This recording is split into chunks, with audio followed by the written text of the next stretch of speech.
پیارے بچوں اور ناظرین کرام، آج ہم درس مدنی قاعدہ میں سبق نمبر 11 کو پڑھیں گے، جو کہ ہمارا سبق نمبر 11 سکون کے بارے میں ہے۔ تو اس کے بارے میں پڑھیں گے۔ سکون ہے اور حمزہ ساکنہ اور حروف قلقلہ، کس کو سمجھیں گے ہم؟ سکون جس کو جزم کہتے ہیں، اور حمزہ ساکنہ کو سمجھیں گے، اور حروف قلقلہ کو سمجھیں گے۔ تو جو علامت آپ دیکھ رہے ہیں اسے کیا کہتے ہیں؟ جزم کہتے ہیں۔ کیا کہتے ہیں؟ جزم۔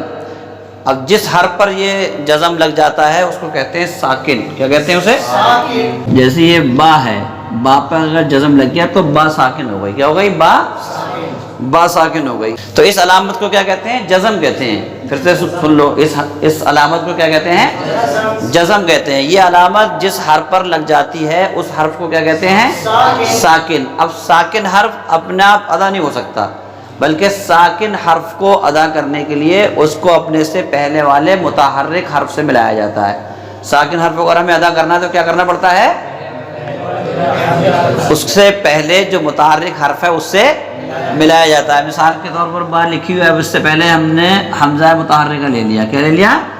حمزہ متحرکہ۔ تو حمزہ پر زبر ہے، اب حمزہ با کو حمزہ کے ساتھ ملا کے پڑھ لیا جائے گا، حمزہ با زبر اب۔ ٹھیک ہے، یہ اس طرح سے پڑھا جائے گا۔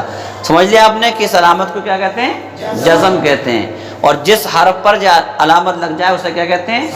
ساکن کہتے ہیں۔ اب جو حرف ساکن ہوتا ہے، یعنی جس پر علامت جزم لگی ہوتی ہے، وہ اپنے آپ تو پڑھا نہیں جاتا، اس کو پڑھنے کے لیے اس کو اپنے سے پہلے والے متحرک حرف سے ملایا جاتا ہے، تب وہ حرف پڑھنے میں آتا ہے۔ ٹھیک ہے، تو اس طرح سے پڑھیں گے، حمزہ با زبر اب۔ اب یہ دیکھیں، حمزہ ساکنہ یعنی وہ حمزہ جس پر جزم ہو، وہ حمزہ جس پر کیا ہو؟ جزم ہو۔ حمزہ کی دو شکلیں ہوتی ہیں، ایک ہوتا ہے حمزہ بشکل حمزہ، ایک ہوتا ہے حمزہ بشکل الف۔ کیا؟ حمزہ بشکل الف، اور ایک حمزہ بشکل حمزہ۔ تو پہلا والا جو دکھ رہا ہے آپ کو، یہ ہے حمزہ بشکل الف، اور دوسرا والا دکھ رہا ہے یہ کیا ہے؟ حمزہ بشکل حمزہ۔ تو حمزہ ساکنہ کو ادا کرنے کا طریقہ یہ ہے کہ حمزہ ساکنہ کو جب بھی ہم ادا کریں گے تو اس میں ہم جھٹکا دیں گے۔ کیا دیں گے؟ جیسے اپنے پڑھتے ہیں نہیں سورہ فیل میں معقول پڑھتے ہیں نہیں، تو وہاں پر معقول نہیں پڑھنا بلکہ پڑھیں گے معقول۔ کیسے پڑھیں گے؟ معقول پڑھیں گے۔ جیسے مثال کے طور پر یہاں لکھ لیں، دیکھو یہ آتا ہے، آپ سورہ فیل جب پڑھتے ہیں تو وہاں پر آتا ہے یہ، تو یہاں پر آ گیا میم، پھر اس کے بعد ہے حمزہ، تو میم حمزہ زبر ما۔ کیسے پڑھیں گے؟ جھٹکا لے کے، میم حمزہ زبر ما۔ اگر کسی نے پڑھ دیا میم حمزہ زبر ما تو یہ غلط ہے، بات سمجھ رہے ہیں؟ کیسے پڑھا جائے گا؟ میم حمزہ زبر ما، ایسے پڑھیں گے۔ پھر کاوا پیش کو لام ساکن ہو گیا، معقول، ایسے پڑھیں گے۔ ایسے ایک اور مثال لے لیتے ہیں، جیسے یہ آ گیا تمہارا با زیر بی، اور پھر آ گیا یہاں پر حمزہ ساکنہ پھر سین، تو اسے کیسے پڑھیں گے؟ با حمزہ زیر بی۔ کیسے پڑھیں گے؟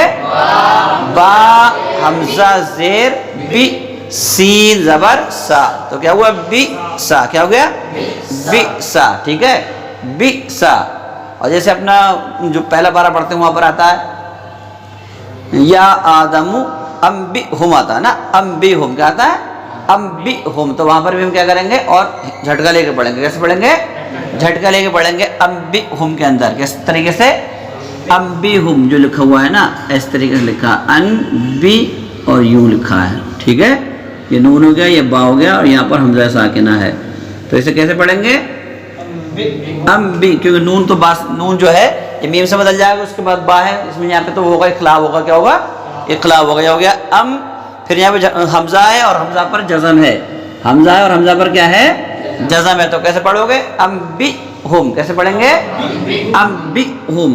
تو اصل سمجھانے کا مقصد یہ ہے کہ حمزہ پر جب بھی جزم ہوگا تو حمزہ کو کیسے پڑھا جائے گا؟ جھٹکا دے کر پڑھا جائے گا۔ کیسے پڑھا جائے گا؟ جھٹکا دے کر۔ یہ دو باتیں ہو گئیں۔ تیسری بات آج کے سبق میں حروف قلقلہ۔ کیا؟ حروف قلقلہ۔ تو پہلے تو یہ سمجھنا ضروری ہے کہ حروف قلقلہ کتنے ہیں۔ تو حروف قلقلہ کتنے ہیں؟ 5 ہیں۔ کتنے ہیں؟ 5 ہیں۔ قاف، طا، با، جیم، دال۔ کتنے ہیں یہ؟ 5۔ ان کو جب ملا کے لکھتے ہیں تو مجموعے کے طور پر ایسے لکھ دیتے ہیں، قطب اور جد۔ ٹھیک ہے، یہ ہو گئے، یہ 5 حروف ہمارے ہو گئے حروف قلقلہ۔ کیا ہو گئے؟ حروف قلقلہ۔ تو حروف قلقلہ کے بارے میں بتا رہے ہیں کہ جب بھی ہم حروف قلقلہ کو ادا کریں گے تو ان کے اندر قلقلہ ہونا ضروری ہے. کیا ہونا ضروری ہے؟ قلقلہ. تو قلقلہ کے معنی کیا ہیں؟ جنبش اور حرکت کے ہیں. کیا کے ہیں؟ جنبش اور حرکت کے ہیں. یعنی جب ہم حروف قلقلہ کو ادا کریں گے تو حروف قلقلہ کے ادا کرتے وقت مخرج میں جنبش ہی ہوگی. کیسی ہوگی؟ جنبش ہوگی، جس کے وجہ سے آواز لوٹتی ہوئی معلوم دے گی. جب ہم حروف قلقلہ کو ادا کریں گے تو کیا ہوگی؟ مخرج میں جنبش سی ہوگی، جس کے وجہ سے آواز کیسی محسوس ہوگی؟ لوٹتی ہوئی محسوس ہوگی. جیسے ہم لکھ لیتے ہیں یہاں پر کتاب لکھ لیتے ہیں. کیا لکھ لیتے ہیں؟ کتاب. تو یہ با کون سے حروف میں سے ہے؟ حروف قلقلہ میں سے. کیا میں سے ہے؟ حروف قلقلہ میں سے. تو جب اسے پڑھیں گے تو آواز لوٹتی معلوم دے گی. کتاب. کیا؟ دونوں ہونٹوں کو چپکانا نہیں ہے. اگر یعنی ہم نے با کو ادا کرتے وقت جب نے وہاں پر وقف کیا، وہاں ٹھہرے، تو ہم اگر کتاب کہہ دیا تو اس میں قلقلہ نہیں ہوا، بلکہ دونوں ہونٹوں کو لگا کے ہمیں ہٹا دینا ہے. اس یعنی با کے مخرج کے اندر جنبش سی ہوگی اور آواز اسے لوٹتی ہوئی محسوس ہوگی. تو کیسے پڑھیں گے؟ کتاب. کیسے؟ ٹھیک ہے. اسے دال کا بھی لے سکتے ہیں آپ. جیسے اپنا قل هو اللہ شریف پڑھتے ہیں تو اس میں آتا ہے احد. کیا آتا ہے؟ اب یہ دال ہے. کیا ہے؟ دال ہے. تو یہاں پر دال میں بھی آواز لوٹتی ہوئی محسوس ہوگی کیونکہ اس کے اندر بھی قلقلہ ہونا ہے. کیا ہونا ہے؟ قلقلہ ہونا ہے. تو کیسے کریں گے؟ احد. احد.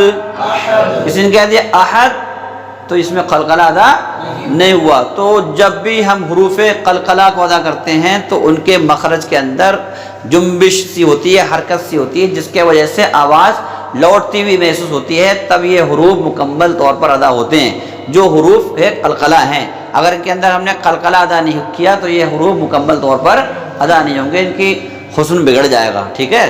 تو کس طرح سے ادا کرنا ہے؟ کتاب. احد. احد.